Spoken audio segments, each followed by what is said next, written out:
Where will James Harden end up playing at the start of the season? This is a pretty fascinating situation in my opinion because James Harden requested a trade, I want to say like 2 months ago, and it felt like the Sixers are not even trying to put him out there. And it also feels like the market has been pretty dry for James Harden.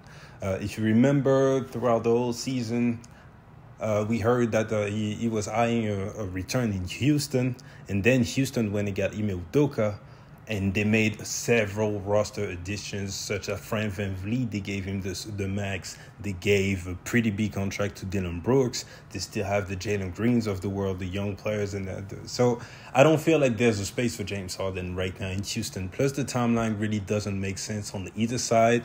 James Harden says that he, quote-unquote, still wants to compete. He just wants more basketball freedom, right? So if you say you want to compete, you're not going to Houston. And if I'm Ime Udoka, do I really want James Harden? Ime Udoka is known for his defense at first. And do I really want to center my offense around James Harden, knowing that he's not going to play no defense? And right now it's about developing young players, and James Harden would go out there and demand a lot of minutes. No. So Houston is out. Quite logically, I want to say. Then the reports were Phoenix. And we already know that Phoenix went and completed the big three, and they added Bradley Beal, took all the cap space. So now that's dead. No James Harden, this Phoenix. Then I heard Miami. But Miami, as soon as Damian Lillard made it known that he wanted to go there, they set everything on getting Damian Lillard. The situation looked dead for Damian Lillard in Miami until 3 days ago. Reports started coming out saying that the Heat have made tremendous advances to actually getting Damian Lillard. So that looks like it's dead for the Heat also. So now the only decision, the only quote-unquote contender that's remaining is the Los Angeles Clippers. For me, the deal really didn't make sense in the first place at all because they have Russell Westbrook, they have Terrence Mann, they have, I don't even remember, they still have Reggie Jackson. And so I don't know how the fit would even work. But let's just say that the Clippers find a way to actually make it work still. They don't have anything really of value to give to the Sixers that wouldn't kill the team. Like, you're not going to trade a PG straight up for James Harden. That doesn't make sense. At this stage of their career, I'd rather have PG than James Harden, in my opinion. PG will go out there, play defense. It'll be more regular. James Harden might have higher highs, just like we saw in the playoffs against the Celtics when he went out there and dropped 40 in 2 games. But then his lows are so awful that I'm taking Paul George in the 25 points plus good defense on a single night rather than super highs and super lows. I'm not doing that personally. So it's been reported that the Sixers' price have been way too high. Pretty much according to Brian Windhorst, reports came out like 3 days ago that the Clippers just decided that the price is way too high and I'm not going to trade for James Harden. So it's over. So now that leaves us to James Harden being pretty much stuck in Philly because I'm like, where are you going to play?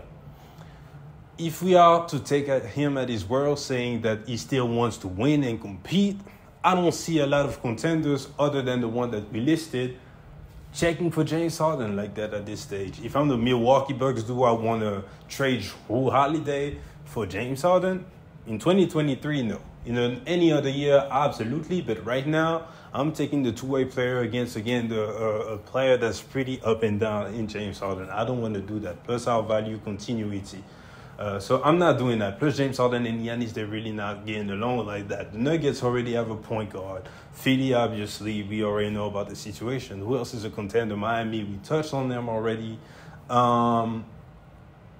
That's pretty much it. You know, the Lakers have a lot of guards. The Warriors, they just added Chris Paul, so they're not going to do it. The Suns, we touch about them. Everything. So it's no one really out there. The Celtics, they have way too many guards. And I don't see that move happening, especially with the cap space issues, because they're not going to pay James Harden, thinking that they have to pay Jason Tatum in the upcoming seasons. And they already signed Jaylen Brown to the biggest contract in NBA history. The only issue for James Harden is, does it make sense at this stage of his career to just go out there and be on the rebuilding team just because he doesn't want to play for Daryl Morey anymore? Absolutely not. It makes zero sense. And people would look at him crazy and be like, man, so this is what it was all this time. You just wanted money. You ain't never want to win. That's not a good look for James Harden in his legacy. Plus, I believe that James Harden is one of these players that a ring does a lot for him legacy-wise, because right now he's regarded, I want to say, in most people as a top 5 shooting guard of all time. But it's not cemented in stone like that, you know. It's not set in stone, sorry.